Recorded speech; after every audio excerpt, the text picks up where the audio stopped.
In this session I want to have a few words about Porter's five forces and more specifically about buyer power within the five forces model. I'm going to look at some general comments about the place of the buyer within this system.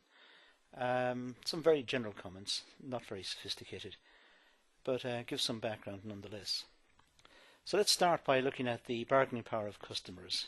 And we know that customers compete within industry and they do this by forcing down prices. Well, that's a bit dramatic. What they actually do is they bargain for prices. They facilitate the market. They vote for products. By buying them, they're voting for the product. They're saying, we like the product, we like the price, we like the conditions of this product, we like the after-sales service, we like the marketing, etc., etc. We like it. We're buying it. That's a vote in favour. They could have voted with their feet and walked away and left it, in which case they're rejecting it. And in so doing, they're signalling the retailer that they don't like what the retailer has done, and in that way they are forcing down the price. So it's the market. It's the way the market works. They also bargain for higher quality and more services. This is really developed over the last few decades, I suppose, the last 2 or 3 decades in particular, when after-sales services become very important for many items, particularly more expensive household items and that sort of product. The customer is interested in the marketing of the thing, the image, the reputation of the company, the status of the product. It could be a designer label or whatever it is, and also the backup. If it goes wrong, what are the conditions? So they also bargain for quality and better service. This number 3 is very similar to number 1. They play off competitors against each other at the expense of industry profitability. Well, yes. If they buy the product, then the producer makes a profit. If they don't buy it, the producer doesn't make a profit. So power is with the customers, and they play off competitors one against the other. That's the name of the game. That's the capitalist system. That's how we as customers benefit, by playing off one against the other.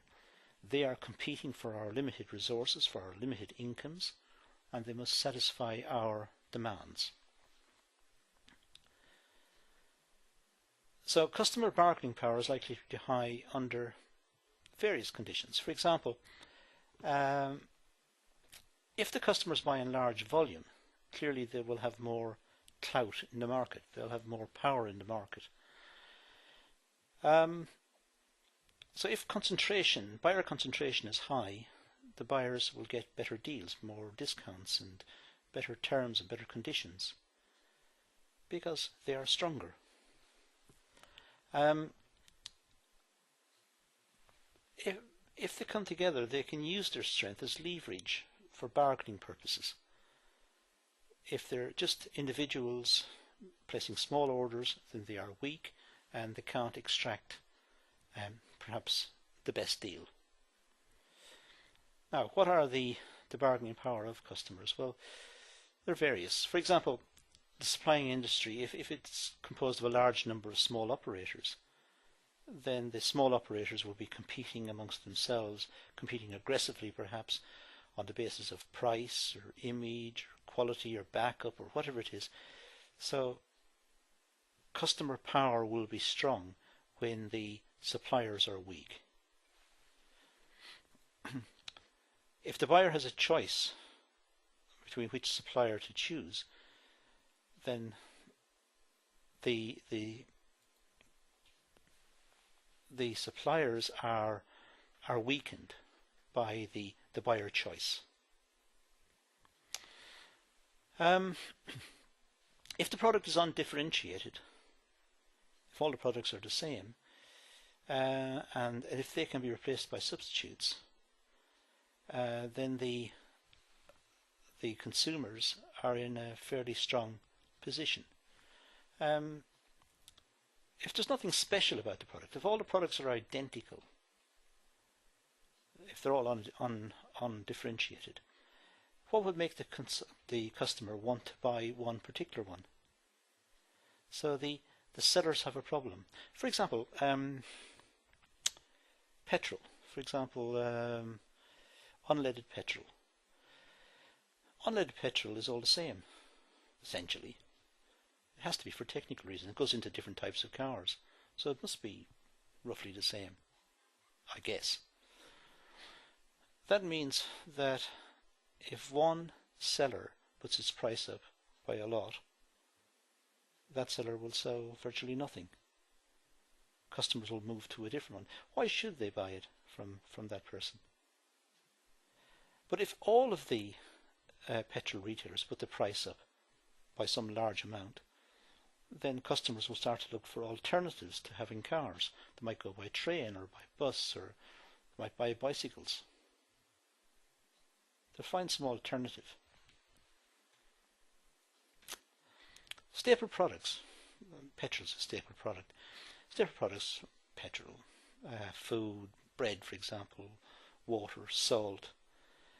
They're all generally the same.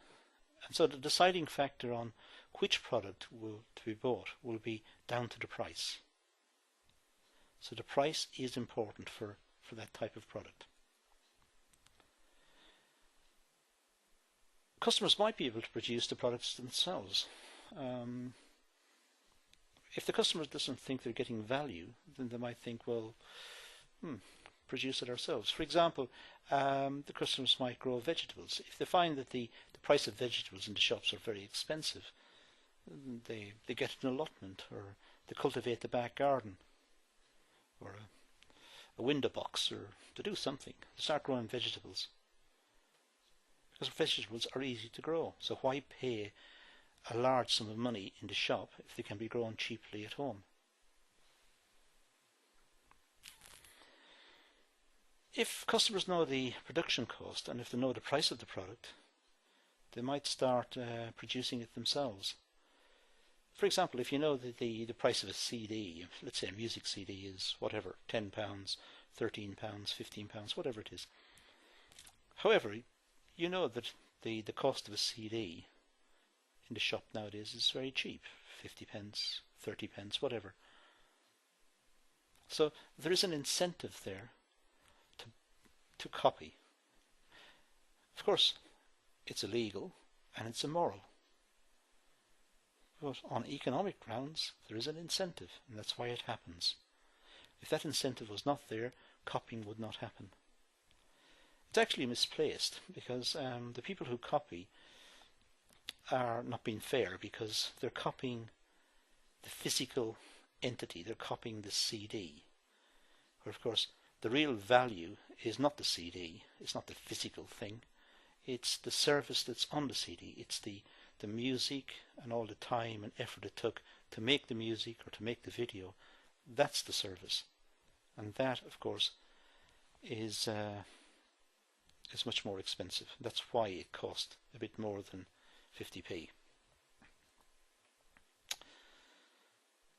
So, to reiterate, just in case you haven't got the point, it is illegal and it is immoral. It is wrong. You are stealing. But there you go. Okay. Customers can play off suppliers against each other, forcing down the price of components.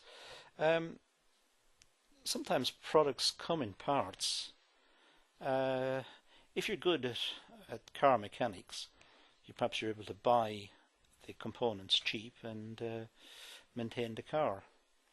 That might mean that you don't go to the garage to get it maintained. Let's run across these and see what we've got. We started by looking at customers buying in large volume. Well, yes, that will give customers power. We've got the supplying industry comprising of a large number of small operators. If there's a large number of sellers, they compete amongst themselves, driving down the price. Excuse me. The product is undifferentiated. It can be replaced by substitutes. give you the example of petrol. The customers may be able to produce the product themselves, sometimes illegally, but we talked about that. Customers may know the production cost of the product. Number 4 was about growing vegetables. Number 5 is about making products themselves. And an example of all of these that is often kicked around in the books are supermarkets. Customers play off supermarkets against each other, forcing down the price of some food. Supermarkets must get the price right. If the price is too high, the customers will vote with their feet and leave it, in which case the supermarket has to cut the price and have a sale or 2 for the price of 1 or whatever it is. If they get the price too low, it'll be sold out and they won't make as much as they could have made had they got the price correct in the first place. So those are a few comments about buyer power within the Porter 5 Forces framework. I hope those are of some use, some background to buyer power. I'll produce some more to cover the other forces, so keep an eye out for those. Thanks for listening.